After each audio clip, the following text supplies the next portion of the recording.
Christmas. A time for family, joy, and celebration. But on the morning after Christmas, one quiet neighborhood in Boulder, Colorado, would wake up to a nightmare. A 6-year-old girl had vanished from inside her own home.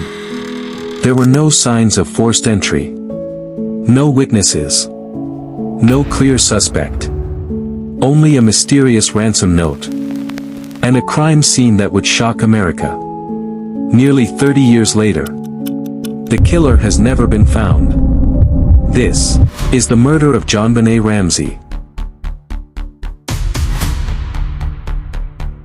To the outside world, the Ramsey family appeared to have the perfect life. John Ramsey was a successful businessman. He had built a multi-million-dollar technology company and was well respected in the community. His wife, Patsy Ramsey, was a former beauty queen, elegant, confident, and deeply involved in her children's lives. Their home, located in Boulder, Colorado, was large, beautiful, and decorated for Christmas. Everything about the family looked almost picture-perfect. But the person everyone noticed the most was 6-year-old JonBenét Ramsey. She was cheerful, full of energy, and loved performing on stage. From a very young age, she competed in children's beauty pageants. With sparkling dresses, perfectly styled blonde hair, and a bright smile, she became well known throughout Colorado. Some people admired her confidence. Others questioned whether beauty pageants were appropriate for someone so young. But to her parents, she was simply their little girl, living a dream. No one, not the neighbors, not friends, not even relatives, could have imagined that in less than 24 hours, the Ramsey family's perfect image would be shattered forever. Because on the morning after Christmas, a terrifying discovery would change American criminal history forever. Christmas Day, December 25, 1996. For the Ramsey family, it had been a day filled with happiness. Laughter echoed through the house. Children opened their presents, and the family celebrated Christmas together, just like millions of other American families. Later that evening, John, Patsy, JonBenét, and her older brother, Burke, attended a Christmas dinner at the home of family friends. The evening was peaceful. They talked, shared stories, exchanged gifts, and enjoyed the holiday together. Nothing seemed unusual. No arguments. No signs of fear. No indication that this would be the last normal night the Ramsey family would ever experience. Around 9 p.m., the family left the party and drove back home through the cold streets of Boulder. By the time they arrived, JonBenét had fallen asleep inside the car. John gently carried his 6-year-old daughter upstairs. Without waking her, Patsy helped prepare the children for bed. Burke went to his room. John and Patsy also retired for the night. The house became silent. Outside, snow covered the streets. Christmas lights still glowed. Across the neighborhood, everything appeared perfectly normal. The Ramsey family planned to wake up early the next morning. They were scheduled to board a private flight for another holiday celebration with relatives. Suitcases were packed. The alarm had been set. It was supposed to be the beginning of another joyful family trip. But sometime during that quiet winter night, something happened inside that house. Something that no one could explain. No neighbor reported hearing screams. No signs of forced entry were discovered. No alarm was triggered. And yet, by sunrise, everything would change forever. At approximately 5:30 a.m., Patsy Ramsey woke up, walked downstairs, preparing for the family's trip. But before she reached the kitchen, she noticed several sheets of paper lying on the staircase. At first, she thought it was an ordinary note.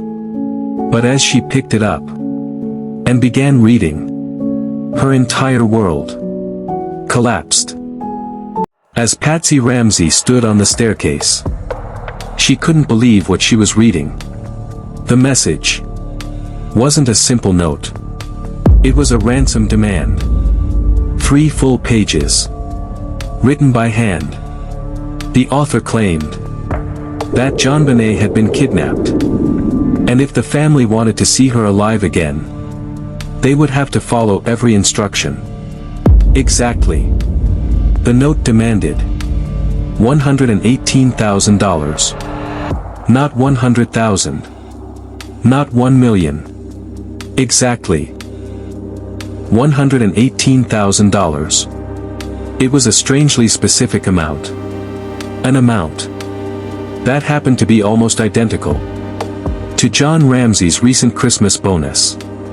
How could a kidnapper know that number? Patsy immediately called for her husband. John rushed downstairs, still trying to understand what was happening. Without wasting another second, the two parents ran upstairs toward JonBenét's bedroom. John pushed open the bedroom door. The room looked normal. Her toys were still in place. The blankets were undisturbed. But one thing was missing. JonBenét was gone. Panic instantly filled the house. John searched room after room, calling his daughter's name. No answer. No footsteps. No sound. The house was completely silent. The ransom note had warned them not to contact the police. It claimed that if authorities were notified, JonBenét would be killed. For a few moments, the Ramseys faced an impossible decision. Obey the note or call for help. Patsy made her choice. At 5:52 a.m., she picked up the telephone and dialed. That phone call would become one of the most analyzed recordings in American criminal history. Because within minutes, police officers, friends, and neighbors would begin arriving at the Ramsey home. And without realizing it, the crime scene was about to change forever. At 5:52 a.m., the 911 call had been made.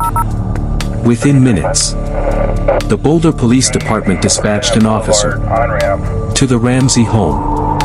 The first officer to arrive was Officer Rick French. When he entered the house, everything appeared strangely calm. There were no signs of forced entry, no broken windows, no damaged doors, no obvious evidence of a violent kidnapping. John Ramsey handed the ransom note to the officer.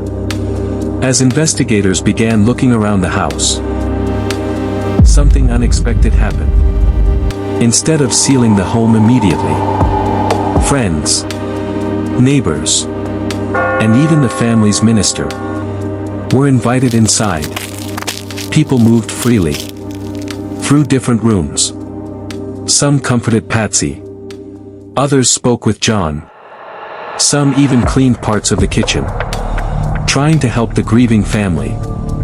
No one realized that every step, every fingerprint, and every object that was touched could destroy crucial evidence. The house had become an active crime scene, wasn't being treated like one.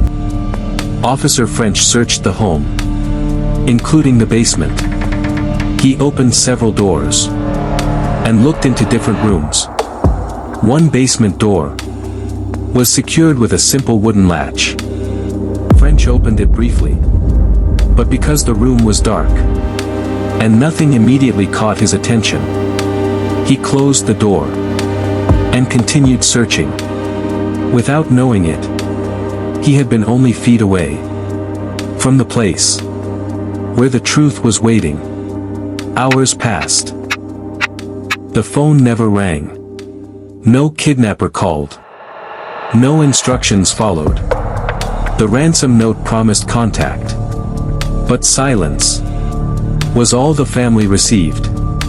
Investigators now faced a disturbing question. If this really was a kidnapping, why hadn't the kidnappers contacted anyone? And if it wasn't, then what had actually happened? Inside the Ramsey home, that Christmas night, as the morning turned into the afternoon, detectives made one decision that would change the entire investigation forever. They asked John Ramsey to search the house one more time. He walked toward the basement, completely unaware that he was about to make the most horrifying discovery of his life. Hours had passed. The phone never rang. No kidnapper made contact. The ransom note had promised instructions, but nothing happened. Inside the Ramsey home, detectives were running out of answers. The house had already been searched once. Yet, JonBenét was still missing. As the afternoon approached, Detective Linda Arndt made a decision. She asked John Ramsey and a family friend to search the house once again, starting from the top floor and working their way down. John agreed. Room by room, he checked every corner of the house. Everything looked exactly as it had that morning, until he reached the basement. He walked toward a small storage room, hidden behind a simple wooden door. The same room Officer Rick French had briefly looked at earlier that morning. John opened the door. For a moment, everything stood still. Then, he saw his daughter, JonBenét Ramsey, was lying on the floor. She was unresponsive. John immediately picked her up and carried her upstairs, shouting for help. The room fell silent. Within seconds, everyone inside the house realized this was no longer a kidnapping. It was now a murder investigation. But in that heartbreaking moment, without anyone realizing it, the crime scene had been disturbed once again. Vital evidence may have been lost forever, and investigators were now facing a case that would become one of the most controversial in American history. Who killed JonBenét Ramsey? A stranger, someone close to the family, or someone no one had ever suspected? The evidence was about to tell its story. The discovery of JonBenét Ramsey changed everything. The kidnapping investigation was over. Now, every room, every object, and every tiny piece of evidence would become critically important. Crime scene investigators began documenting the house. Photographs were taken. Evidence was collected. Every possible clue was carefully examined. The basement, where JonBenét had been found, immediately became the center of the investigation. Forensic teams searched every inch of the room. They collected fingerprints, fibers, hair samples, and biological evidence. The hope was simple. Somewhere inside that house, the killer had left something behind. The autopsy would reveal that JonBenét's death was officially ruled a homicide. Investigators also recovered DNA evidence from her clothing. At first, many believed that this single clue would quickly identify the killer. But the investigation was far more complicated than anyone expected. Some fingerprints could be explained. Others could not. Several fibers matched items inside the house, but none of them provided a clear answer. Then came another mystery. Investigators compared the ransom note to handwriting samples from multiple people. Experts examined every letter, every word, and every sentence. Yet, the results remained disputed. Some experts believed the handwriting shared similarities with known samples. Others disagreed completely. No single conclusion could be reached. As more forensic reports arrived, the case only became more confusing. Instead of pointing investigators toward one suspect, the evidence raised even more questions. Some clues suggested an intruder. Others suggested someone already inside the house. Every new discovery seemed to contradict the last one. Months passed, then years. Despite thousands of investigative hours, hundreds of interviews, and advances in forensic science, the mystery remained unsolved. If the evidence couldn't answer the question, then investigators had only one option left. They had to focus on the people, the suspects.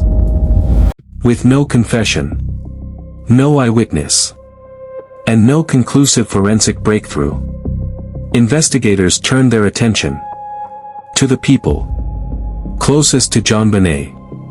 Almost immediately, questions began to surround the Ramsey family. Could someone inside the house have been responsible?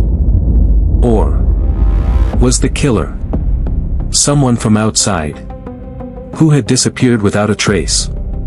Police interviewed John Ramsey, Patsy Ramsey, and JonBenét's older brother, Burke.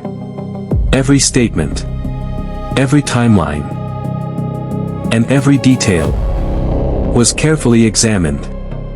Some investigators believed the ransom note raised serious questions.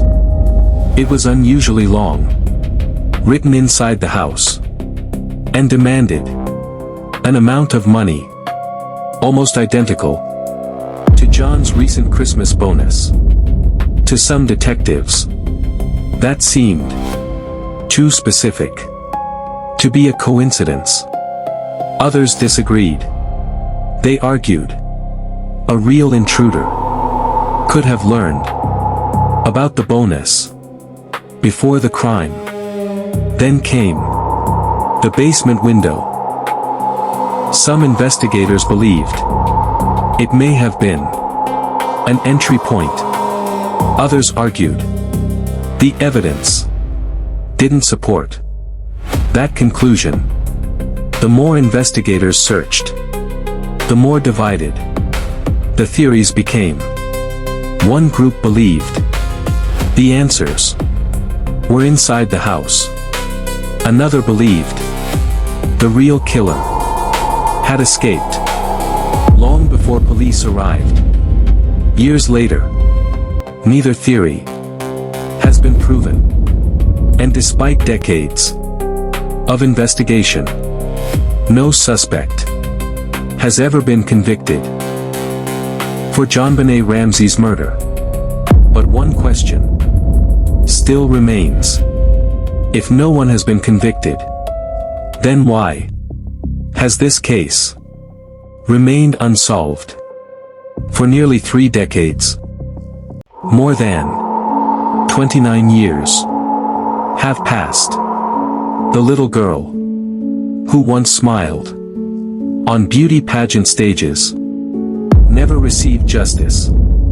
The investigation has changed hands multiple times. New detectives, new forensic experts, and new technologies have all attempted to solve the mystery.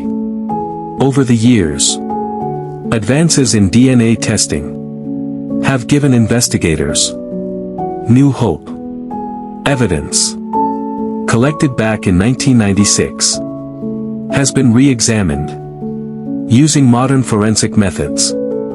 Many investigators have called for additional DNA testing, believing that today's technology may reveal answers that were impossible to find decades ago. But despite years of investigation, thousands of interviews, and countless hours spent reviewing evidence, the case remains officially unsolved. No one has ever been convicted for the murder of JonBenét Ramsey. Even today, experts continue to debate what really happened inside that house on Christmas night. Was it an intruder who escaped without leaving enough evidence? Or did investigators miss something hidden in plain sight? No one knows. And until new evidence finally provides a clear answer, the mystery will continue to haunt American criminal history. Nearly 3 decades later, one question still remains. Who killed JonBenét Ramsey? If justice is ever found, it may come not from the past, but from the next breakthrough in forensic science. Until then, the case remains open, and the mystery lives on. If you found this documentary informative, subscribe for more true crime investigations, unsolved mysteries, and forgotten cases that history still cannot explain. And tell us, what do you think happened on that Christmas night? Because somewhere, the truth may still be waiting to be discovered.